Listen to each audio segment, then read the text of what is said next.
Hello everyone, আজকে 30th মে world multiple sclerosis day. তো multiple sclerosis আমাদের একটি রেয়ার নিউরোলজিক্যাল ডিসঅর্ডারের মধ্যে পড়ে। রোগটা সম্বন্ধে আমরা হয়তো খুব একটা বেশি জানি না, মাল্টিপল স্ক্লেরোসিস নামটা খুব একটা বেশি শুনিনি। তো সেই জন্যই এই দিনটির উদ্দেশ্য হচ্ছে যে আমাদের এই বিরল রোগটি সম্বন্ধে অ্যাওয়ার করা। তো মাল্টিপল স্ক্লেরোসিস আমাদের কেন্দ্রীয় স্নায়ুতন্ত্র বা সেন্ট্রাল নার্ভাস সিস্টেমের একটি রোগ। এখানে প্রথমে আপনাদের জানতে হবে যে কেন্দ্রীয় স্নায়ুতন্ত্র বা সেন্ট্রাল নার্ভাস সিস্টেম কাকে বলে। আমাদের ব্রেন এবং ব্রেনের থেকে যে নিচে আমাদের পিঠ দিয়ে যেটা নিচ দিকে আসে স্পাইনাল কর্ড, এই দুটো মিলে আমাদের সেন্ট্রাল নার্ভাস সিস্টেম। তো মাল্টিপল স্ক্লেরোসিস রোগটিতে এই সেন্ট্রাল নার্ভাস সিস্টেমে যে স্নায়ু কোষ বা নিউরন থাকে সেটা ডিমাইলিনেশন হয়। এখন ডিমাইলিনেশন কি? ডিমাইলিনেশন হলো যে নিউরনকে যদি আমরা একটা ইলেকট্রিক তারের মতো ভাবি, ইলেকট্রিক তারে যেমন ইনসুলেশন থাকে, যে তার তারের ওপরে একটা কোটিং থাকে, তো সেরকম আমাদের যে স্নায়ু কোষ সেই নার্ভের উপরেও একটা কোটিং থাকে। তো সেই কোটিংটা নষ্ট হয়ে যায়, সেই কোটিংটাকে বলা হচ্ছে মায়োলিন শীথ। সেই মায়োলিন শীথ আমাদের স্নায়ু কোষগুলো যে স্নায়ু পরিবহন ক্ষমতা সেটার জন্য রেসপন্সিবল। তো স্নায়ু কোষ যখন এই কোটিংটা চলে যায়, যখন ডিমাইলিনেশন হয়, তখন স্নায়ুতে পরিবহন ঠিকমতো হতে পারে না, তার ফলে বিভিন্ন যে সিমটম মাল্টিপল স্ক্লেরোসিসের সেগুলো দেখা যায়। তো এবার আমাদের জানতে হবে যে মাল্টিপল স্ক্লেরোসিসের সিমটম কি কি হয়। মাল্টিপল স্ক্লেরোসিস সাধারণত কম বয়সীদের প্রেজেন্ট করে। মহিলাদের ক্ষেত্রে এই রোগের হওয়ার প্রবণতা কিছুটা বেশি পুরুষদের তুলনায়।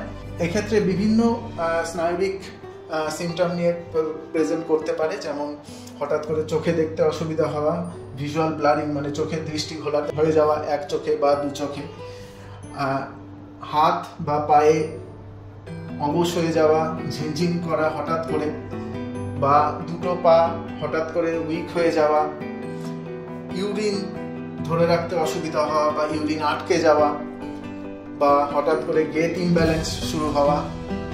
তো এই ধরনের সিমটম নিয়ে প্রেজেন্ট করে।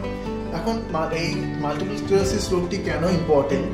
যে এই রোগটি বারবার আসে, মানে একবার ধরুন একটা সিমটম নিয়ে আসলো যে চোখ দেখতে অসুবিধা হচ্ছে, তো সেটা ঠিক হয়ে যাওয়ার পরে আবার একটি সিমটম নিয়ে আসে যে হাত উইক হয়ে গেছে বা দুটো পা উইক হয়ে গেছে, হাঁটতে অসুবিধা হচ্ছে। এই ধরনের সিমটম বারবার আসতে থাকে, এবং যে বারবার আসে তার ফলে রোগীর ধীরে ধীরে ক্রিপলড হয়ে যায়, মানে হুইল চেয়ার বাউন্ড হয়ে যায় বা চলৎশক্তিহীন হয়ে যায়। তো এই কারণেই মাল্টিপল স্ক্লেরোসিস রোগটি ইম্পর্টেন্ট, যে এই রোগটির আর্লি ডায়াগনোসিস এবং আর্লি ট্রিটমেন্ট করলে রোগটি খুব ভালোভাবে ট্রিটমেন্টে সাড়া দেয়। রোগটির ট্রিটমেন্ট আছে।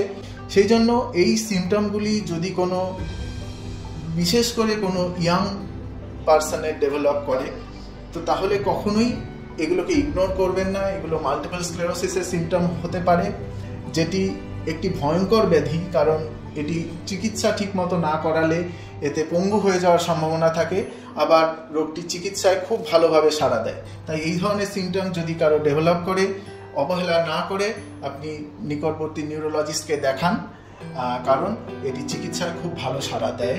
এবং এখন অনেক ওষুধ আছে যেগুলোকে আমরা ডিজিজ মডিফাইং ড্রাগ বলি, সেগুলোকে মাল্টিপল স্ক্লেরোসিসের অনেক ওষুধ আছে যেটাতে খুব ভালোভাবে রোগটিকে ট্রিট করা সম্ভব।